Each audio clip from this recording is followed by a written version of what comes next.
Hello guys, तो आज हम करने वाले हैं कैश फ्लो स्टेटमेंट की second activities, that is investing activities.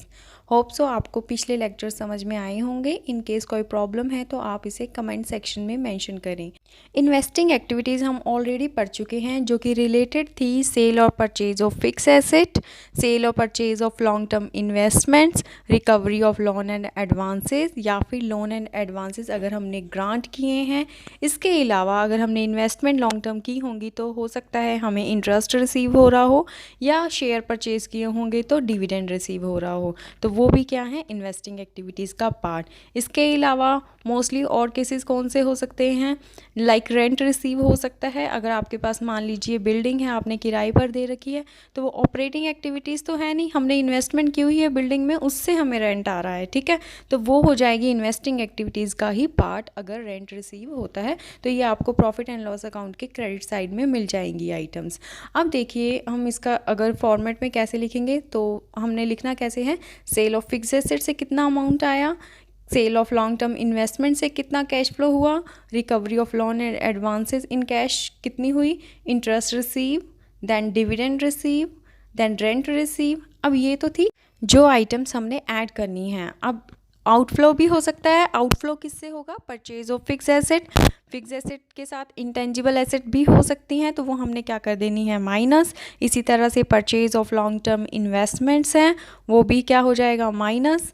Long term advances हमने ग्रांट किए हैं किसी को, वो भी कर देंगे हम माइनस। तो ये तीन आइटम माइनस की हैं। इसके अलावा ऊपर हमने ऐड कर देना है, तो हमारे पास क्या आ जाएगा, नेट कैश फ्लो या तो यूज्ड हुआ होगा मतलब इनफ्लो हुआ होगा, या फिर आउटफ्लो मतलब यूज़ हुआ होगा फ्रॉम इन्वेस्टिंग एक्टिविटीज़। तो ये तो था कि हमने इसको फॉर्मेट में कैसे लिखना है। अब हम इसका एक क्वेश्चन लेंगे ताकि आपको समझ में आए कि हमने इसको निकालना कैसे है, क्योंकि क्वेश्चन में सिंपली वर्ड्स में नहीं लिखा होगा, आपको कुछ एडजस्टमेंट देखनी होंगी कि किस तरीके से हम एडजस्टमेंट करेंगे ताकि सेल और परचेज ऑफ फिक्स से कैश फ्लो निकाला जा सके। तो हम फर्स्ट क्वेश्चन ले रहे हैं। देखिए मशीनरी दी हुई है 1 अप्रैल 2016 को है 50,000 की, और जो इसका क्लोजिंग बैलेंस है जो कि 31 मार्च 2017 को है, दैट इज़ 60,000।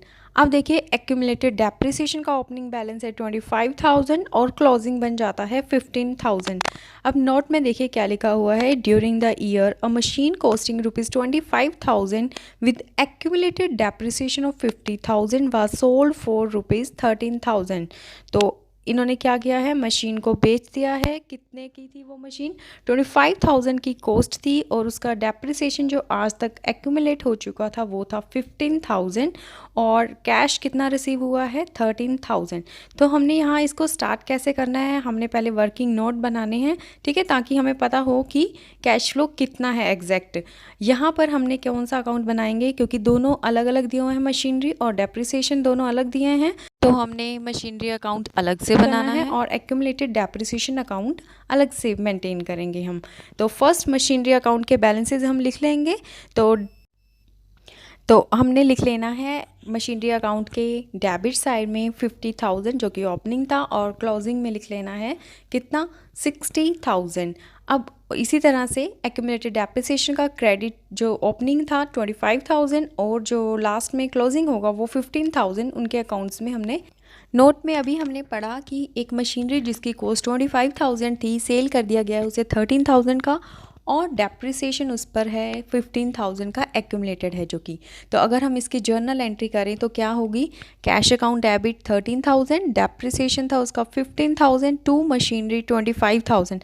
अब हमने देखना है बैलेंस कितना बचता था। देखिए कैश और डेप्रिसिएशन को मिलाकर 28,000 हमें इससे बेनिफिट हो चुका है। कैसे, क्योंकि 13,000 तो कैश रिसीव हो गया और 15,000 डेप्रिसिएशन हमने राइट ऑफ कर लिया। तो 28,000 में से 25,000 कॉस्ट थी, तो 28 में से 25 चले जाएंगे तो 3,000 का क्या हुआ है, हमें उसकी सेल पर प्रॉफिट हुआ है। अब हम इसकी एंट्री इसके अकाउंट्स में पोस्ट कर देंगे, मशीन अकाउंट में और डेप्रिसिएशन अकाउंट में। मशीन अकाउंट में पोस्टिंग होगी by cash 13,000, by accumulated depreciation 15,000 to statement of profit and loss account 3,000, ठीक है, और डेप्रिसिएशन अकाउंट में क्या हो जाएगी, टू मशीनरी 15,000। अब देखिए यहाँ पर अकाउंट को अगर क्लोज करते हैं मशीनरी अकाउंट को, तो इसका जो क्रेडिट साइड है वो बन जाती है 88,000, जबकि जो इसकी डेबिट साइड है वो बन रही है 53,000। तो यहाँ पर 35,000 डेबिट साइड में बैलेंस बच जाता है। तो ये बन जाएगी हमारी कौन सी फिगर, बैलेंसिंग फिगर बन जाएगी। इसका मतलब क्या है, ये परचेज़ है। अगर कोई ऐसी फिगर बच जाती है डेबिट साइड में तो वो बन जाएगी हमारी परचेज़। तो टू कैश परचेज़, तो 35,000 की इसका मतलब हमने मशीनरी को परचेज़ किया है विद इन द ईयर। उसके बाद हम डेप्रिसिएशन अकाउंट को अगर क्लोज करते हैं तो देखिए डेबिट साइड इसका बन जाता है 30,000 और जो क्रेडिट साइड है वो बन रही है 25,000। तो क्रेडिट साइड में 5,000 का जो बैलेंसिंग फिगर आती है वो किस चीज़ की होगी, ये होगा इस साल का डेप्रिसिएशन जो कि हमने प्रॉफिट एंड लॉस अकाउंट में चार्ज किया होगा। तो by statement of profit and loss account 5,000।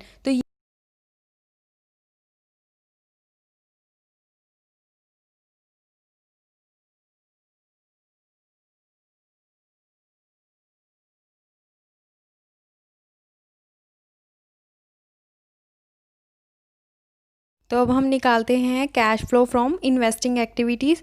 तो हमने दो जगह देखा, एक तो सेल ऑफ मशीनरी से कैश आया जो कि था 13,000, और हमने जो बैलेंसिंग फिगर निकाली मशीनरी अकाउंट में purchase of machinery that is 35,000 minus हो जाएगा। तो यहाँ पर net cash flow used in investing activities आ जाएगा 22,000।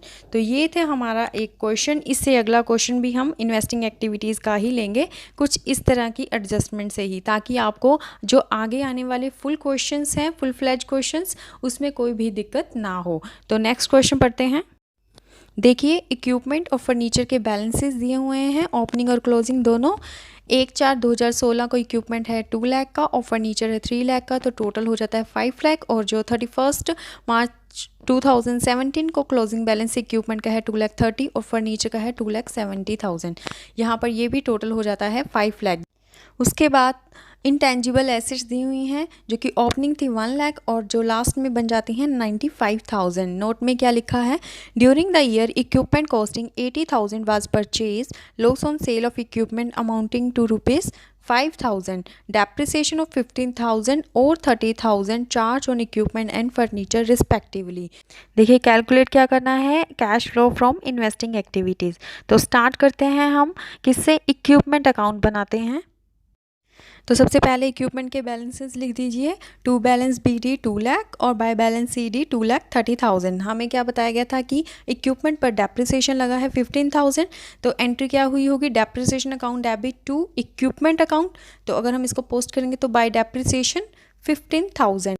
अब नोट देखिए, नोट में लिखा हुआ था क्या कि इक्विपमेंट हमने 80,000 का परचेज़ किया है, तो टू कैश अकाउंट 80,000 इक्विपमेंट में डाल देंगे। उसके बाद loss on sale of equipment amounting to ₹5,000, तो by statement of profit and loss account आ जाएगा 5,000, डेप्रिसिएशन ऑफ 15,000 और 30,000 charge on equipment and furniture respectively. तो बाय डेप्रिसिएशन आ जाएगा 15,000। अब देखिए अगर हम इसका बैलेंस करेंगे, क्योंकि कोई और इन्फॉर्मेशन हमें नहीं मालूम, तो बैलेंस करने पर इसका डेबिट साइड आ रहा है 2,80,000, जबकि क्रेडिट साइड बन रहा है कितना, 2,50,000 रुपीज़। तो अब यहाँ पर देखिए 30,000 कहाँ पर आना चाहिए, क्रेडिट साइड में 30,000 की कमी है इक्विपमेंट में। तो ये जो बैलेंसिंग फिगर आएगी वो किस चीज़ की होगी, सेल की होगी। तो हमने सेल किया है equipment during the year that is 30,000, तो बाय कैश आ जाएगा 30,000 सेल। इसके बाद अगर हम फर्नीचर की बात करें, देखिए इसका ओपनिंग था 3 लाख और जो क्लोजिंग है 2,70,000। जो इसमें 30,000 की कमी आई है, आप नीचे नोट में पढ़ेंगे तो देखेंगे कि 30,000 डेप्रिसिएशन चार्ज हुआ है। तो अगर 3 लाख में से 30,000 चला जाएगा तो कितना बनेगा, 2,70,000। तो इसका मतलब क्या हुआ, इसमें कोई भी सेल और परचेज नहीं हुई। जो भी इसके अंदर कमी आई है वो किस वजह से आई है, डेप्रिसिएशन चार्ज होने की वजह से आई है। तो इसका कोई भी ट्रीटमेंट नहीं होगा। डेप्रिसिएशन का ऑपरेटिंग एक्टिविटीज़ में होगा, लेकिन इन्वेस्टिंग में इस फर्नीचर से रिलेटेड कोई भी एक्टिविटीज़ नहीं हुई। उसके बाद अगर हम पेटेंट को देखें, पेटेंट का जो ओपनिंग बैलेंस है 1 लाख है, क्लोजिंग है 95,000। कोई भी अदर इन्फॉर्मेशन नहीं अवेलेबल, तो पेटेंट में जो भी कमी आई होगी वो क्या किया होगा हमने, इस साल उसको राइट ऑफ कर दिया है कितने अमाउंट से, जितने की कमी आई है। तो इसमें अमाउंट कम कितना हुआ है हमारा 5000 से, तो ये राइट ऑफ हो चुका है पेटेंट हमारा 5000 से। अगर हम इसकी बात करें कि इस 5000 का क्या होगा, जो ऑपरेटिंग एक्टिविटीज़ में हम नॉन कैश एडजस्टमेंट करते हैं उसमें ये ऐड हो जाएगा।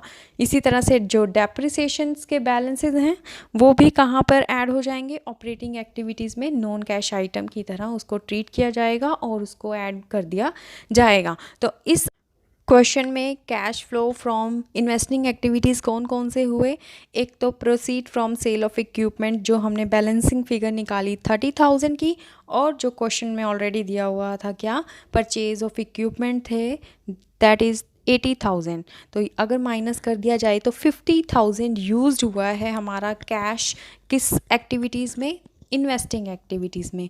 तो ये थी आज की जो इन्वेस्टिंग एक्टिविटी और उससे रिलेटेड कुछ एडजस्टमेंट्स। तो अब हम एक बार ओवरव्यू ले लेते हैं। कोई भी फिक्स एसेट का अकाउंट दिया हुआ है या फिर डेप्रिसिएशन अकाउंट जब आपने बनाना है तो उनकी जो बैलेंसिंग फिगर्स होंगी वो किस तरीके से हो सकती है। फिक्स एसेट के डेबिट साइड में 3 आइटम होंगी। एक तो ओपनिंग बैलेंस आप लिखेंगे, ये डेबिट बैलेंस होता है एसेट्स का।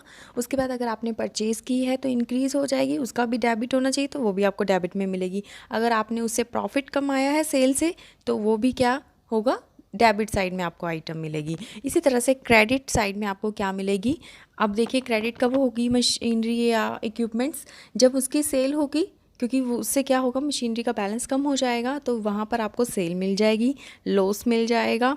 या फिर तीसरी आइटम कौन सी होगी, डेप्रिसिएशन, जो कि एसेट सोल्ड की है सिर्फ उसी का डेप्रिसिएशन होगा, और क्लोजिंग बैलेंस। इस तरह से अगर कोई एक फिगर मिसिंग है, अकाउंट ड्रॉ करने से क्या क्लैरिटी आ जाएगी, वो आप फिगर आउट कर पाएंगे कि वो कौन सी आइटम है जो मिसिंग है। ठीक है, इसी तरीके से अगर हम डेप्रिसिएशन अकाउंट की बात करें तो क्या होगा, उसका ओपनिंग बैलेंस क्रेडिट होगा। तो क्रेडिट में एक तो ओपनिंग बैलेंस होगा, साथ ही साथ कौन सा वो इंक्रीज़ क्यों हुआ होगा, अगर इस करंट ईयर का डेप्रिसिएशन और हमने चार्ज किया होगा। तो 2 आइटम मिलेंगे आपको, एक तो ओपनिंग बैलेंस और करंट ईयर का डेप्रिसिएशन जो प्रॉफिट एंड लॉस अकाउंट में चार्ज होता है। दूसरी साइड डेबिट साइड में आपको मिलेगा जो एसेट सोल्ड कर दी है उसका accumulated depreciation plus closing balance. तो डेबिट साइड में 2 आइटम, क्रेडिट साइड में भी इसके 2 आइटम ही हैं।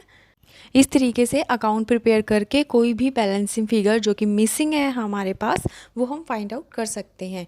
सो गाइज आज के लिए सिर्फ इतना ही।